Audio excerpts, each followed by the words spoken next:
Bien, muchas gracias.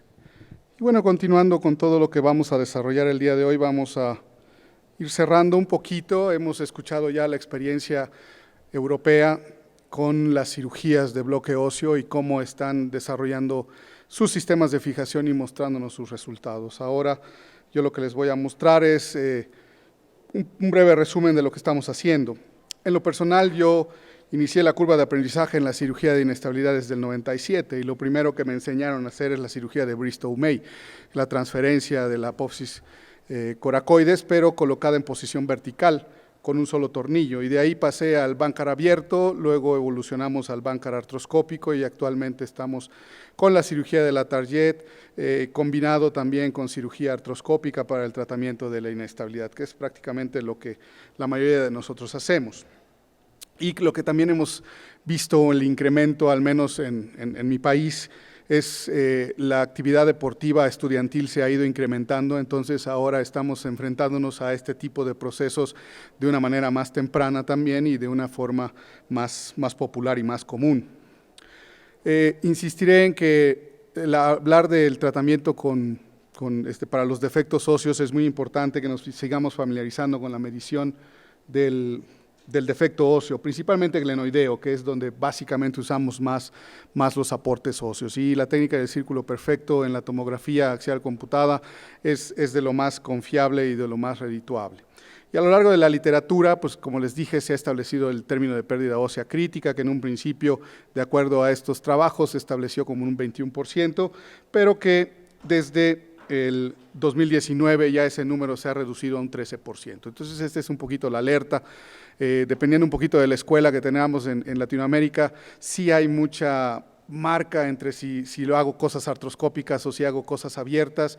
Es algo que creo que tenemos que mejorar más, y cuando tengamos un defecto glenoideo de 13% o más hay que tener mucho cuidado a la hora de que estemos planeando técnicas artroscópicas para tratar nuestra inestabilidad. ¿Qué tipos de procedimientos para estos defectos óseos? Pues el más común es tomar la apófisis coracoides, pero también podemos usar cresta ilíaca, el extremo distal de clavícula, y conforme van desarrollándose los bancos de tejidos, podemos utilizar injertos tricorticales, injertos de tibia distal para mantener un poco de cartílago y también injertos de cresta ilíaca. Pero vamos a señalar que los puntos de discusión, como hemos visto en charlas previas en la mañana, puede ser cómo manejamos el tendón del subescapular. Algunos colegas en Colombia, especialmente el doctor Ginás, cuando nos presenta cómo hace la tarjeta, a él le gusta hacer una tenotomía. A mí en lo particular me gusta hacer mejor una división, y lo que hemos visto en las otras pláticas es que es más común hacer la división del tendón del subescapular, pero bueno, ese es un tema de discusión en la actualidad. La orientación y el posicionamiento del injerto también es otro tema de discusión. A mí me gusta usar la técnica del arco congruente. Creo que tenemos una mejor ventaja glenumeral y solo el tiempo, los estudios a 10 y 15 años nos van a mostrar si eso es lo correcto o no hay alguna diferencia.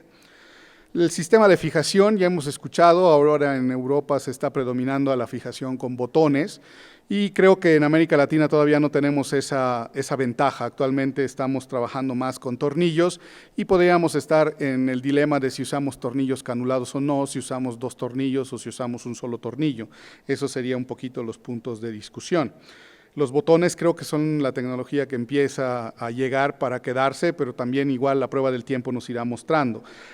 Dejar el injerto intra o extraarticular, esto es complementar nuestra técnica de sustitución de bloque óseo poniendo cápsula articular o no en la glenoides, es otro de los temas que a veces si manejamos esa interposición o no puede ser un tema de discusión y debate a la hora de hacer estas técnicas. Y por supuesto la curva de aprendizaje que implica migrar de la cirugía abierta al procedimiento artroscópico es algo que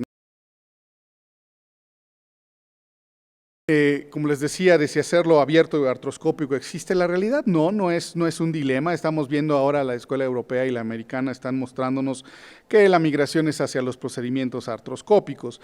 La realidad del ver el tamaño de las incisiones, ese es un caso que se hizo primero un tratamiento artroscópico y 5 años después con inestabilidad recidivante, le propuse hacer un procedimiento de la Target. Y esas son las cosas que estamos viendo con nuestros pacientes. La realidad es que todo depende de nuestro entrenamiento, las habilidades quirúrgicas personales y, por supuesto, tener el soporte de instrumentación para evitar complicaciones, que tal vez las complicaciones neurológicas pueden ser las más devastadoras cuando estamos iniciando en nuestras técnicas artroscópicas para el ATARJET. Algunas revisiones de la literatura que nos hablan de que las técnicas con bloques óseos definitivamente están para quedarse en el tratamiento de la inestabilidad. Algunas señalan índices de recidiva menores del 10%, revisiones sistemáticas, claro, todas tienen sus defectos, la mayoría de los artículos son nivel 4, no hay estudios clínicos aleatorizados abundantes como para decir entonces ahora sí vamos a hacer un comparativo y definir si realmente marca una diferencia. Hay quienes les gusta el ATARJET y nos quedamos con él, y hay quienes señalan que el ATARJET no es lo único y que pueden haber algunas otras opciones. Creo que depende un poco más de la región en donde estemos platicando.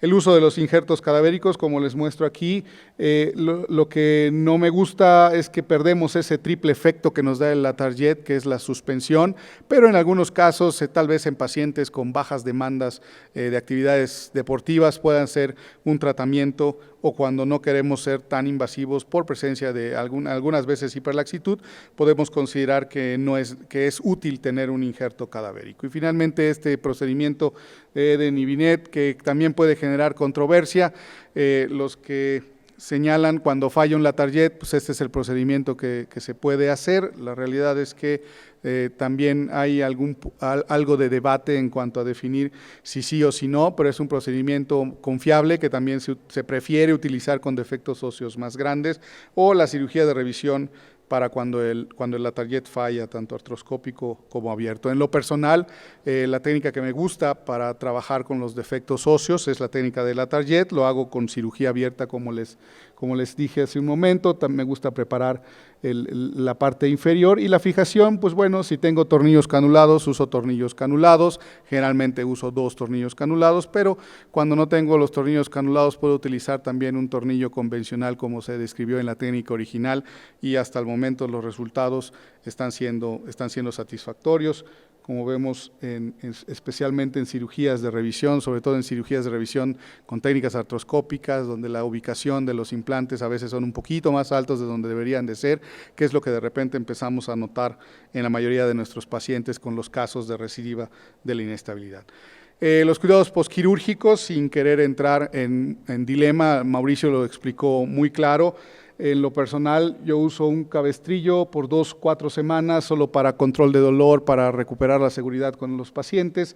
La fisioterapia dedicada empieza entre la semana 2 hasta la semana 10, es un programa específico de metas y de objetivos, que ahí es donde creo que las cosas tienen que empezar a cambiar. No es nada más mandarlo con alguien que haga rehabilitación, sino dar instrucciones precisas, cómo quiero que se haga el movimiento, cómo quiero que se haga la recuperación de la fuerza, en qué forma, en qué sentido y bajo qué programa. En algunos casos se pueden tener pacientes, especialmente con los deportistas, hacer un programa de rehabilitación autoaplicado, y que a veces puede dar mejores resultados que el que lo tengamos en un consultorio de rehabilitación, donde a veces no se fijan en detalles que a nosotros nos interesan. Y finalmente, el tan debatido regreso al deporte, coincido con Mauricio, que no es nada más esperar que dejar al deportista sentado y que después de 4 meses lo regresemos a su actividad. Hay un programa muy claro y muy específico de metas y de objetivos que el paciente tiene que cumplir para que en un lapso estimado de 4 a 6 meses, con la correcta fuerza muscular, con el correcto movimiento, con las habilidades reentrenadas para el retorno deportivo, entonces ahora sí podemos soltar al atleta. De lo contrario, vamos a tener fracasos y muy malos resultados, especialmente con los pacientes deportistas. Al final, estos procedimientos óseos funcionan, son cosas que tenemos que seguir dominando, además de nuestras clásicas técnicas artroscópicas, especialmente cuando estamos trabajando en defectos glenoideos.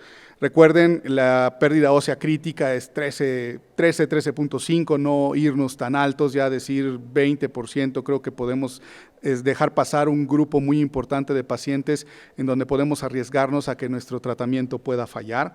El principal problema actualmente es la fijación. Si bien es cierto, hay mucha resorción, hay mucha no unión, y probablemente sea por estos problemas tanto de la fijación con tornillos o con la fijación con botones que se está promoviendo mucho. Una recomendación es que no improvisemos si vamos a hacer migración hacia las técnicas artroscópicas. Hay que tener el instrumental necesario. Si vamos a hacer migración de sistemas de fijación, no estemos usando cosas que se parecen pero que no son las específicas. Si bien es cierto, los tornillos funcionan con un número apropiado, también hay que estar atentos a los cambios y a las modificaciones que llegan en los tratamientos y que estamos recibiendo en la actualización actual, así que los botones hay que tenerlos en cuenta como un próximo tal vez sistema de fijación. Hacerlo abierto o artroscópico, insisto, va a depender más que nada de nuestras habilidades quirúrgicas. Hasta ahora los estudios nos muestran que funciona muy bien ambas cosas. Creo que es el entrenamiento y la habilidad lo más importante. Muchas gracias.